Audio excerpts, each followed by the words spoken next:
Excuse me. Okay, here we have what we actually did in class, and we never did get to the colored picture, the pictures with all the projections. We got into, how do we calculate these things, how big are they, and so forth, okay? But you recognize this picture. This is the picture before we start projecting things. Now down here, we go ahead and sketch, or we went ahead and sketched projection lines. Projection line here and the projection line here. We didn't calculate it, but we sketched the projection lines. We also labeled some angles.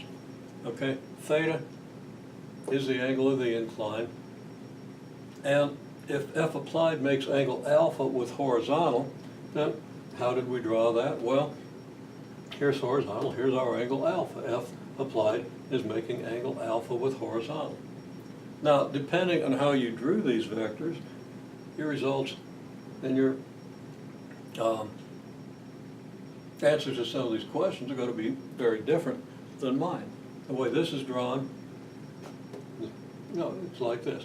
Your applied force could have been back this way, either above or below the delta S vector, okay? So alpha could have been, F applied would still be below horizontal, and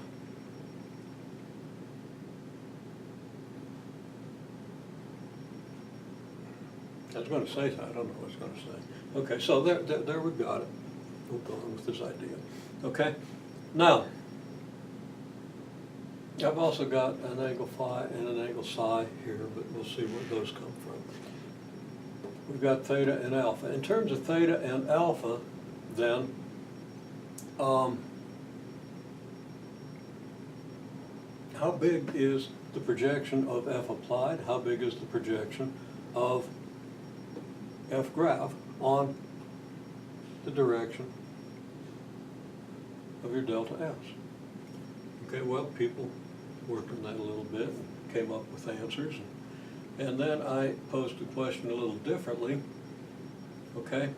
Because in order to answer the question with just alpha and theta, you had to figure out how alpha and theta went together to give you the angles between F applied and delta S, and also between F grav and delta S. So that question was maybe a little more complicated than it needed to be. So then I drew this vector phi. And I said, okay, if the angle of F applied with delta S is phi, that being this angle, then what are the projections? Now we tried to answer in terms of theta and alpha, and people got pretty good answers. I don't think they were all right, but they were all in the right direction. In terms of just one angle, phi, what are the projections? And then the question is, what is the relationship among alpha, theta, and phi? And we'll get to that in a minute. Well, projection of F applied on delta S, the scalar projection, is just the magnitude of F applied times the cosine of phi, where phi is the angle between F applied and delta S. Okay, that is how we calculate a scalar projection. Now, we haven't done it yet with dot products, but some of you know about that at this point. Many of you do. But we're just going to use this. We'll use the dot product coming up soon. But we've got to let people who haven't had statics courses and so forth get comfortable with vectors. Okay. So there's our scalar projection. Okay, the projection of any vector on the other is just the magnitude of that vector that's being projected times the cosine of the angle between it and the vector in which it's projected. It'll be positive or negative depending on whether phi is an acute or an obtuse angle. Okay, so projection of F grav on delta S, well, it's the same expression, except the angle between F grav and delta S is the angle I've labeled as psi. So this is it. Now for my picture, psi is what? 90 degrees minus theta. Okay, why is that?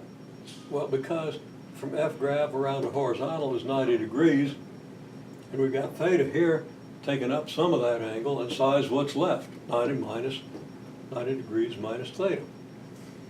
Now, if you drew delta S in this direction and projected F grav on it, then the angle would go from here all the way around to delta S. It would be greater than 90 degrees.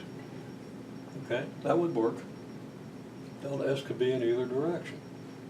But you would have a different, psi would then be 90 degrees plus theta, okay? Now, what is phi? What's the relationship among alpha, theta, and phi? Now, people had trouble seeing this, but let's just look. Here's alpha, here's phi, here's theta. Now, alpha goes from here to here, phi goes from here to here, and theta goes from here to here. So if you do alpha and phi and theta, they go from positive horizontal, or from one side of your horizontal line to the other, meaning that they add up to 180 degrees. They form a straight angle. Okay, so alpha plus theta plus phi is 180 degrees. Now, people were a little slow to pick up on this because, well, one thing, a lot of people in the class have had a fairly intensive statics class within the last year. And in statics, you learn to forget the basic principles and do things by habit because you got to do it fast and because the formulas actually work. Okay, so you got to kind of come back to just fundamental high school geometry, middle school geometry about angles. And make sure that you see these things. So you need to think in very grounded terms in order to really put all this together. Okay, so these are our projections. And this is just a scheme for doing it. If your picture looks a little different, if F applied was above horizontal, or if it was back this way, either above or below the delta S, the expressions would be different, but the way of analyzing the diagram and figuring out the angles so you can do these projections would still be the same type, would still employ the same type of reasoning, and that's what we're trying to get across here. You want to make careful diagrams. You want to make them big enough that you can read them and see them. So, there it is. Now,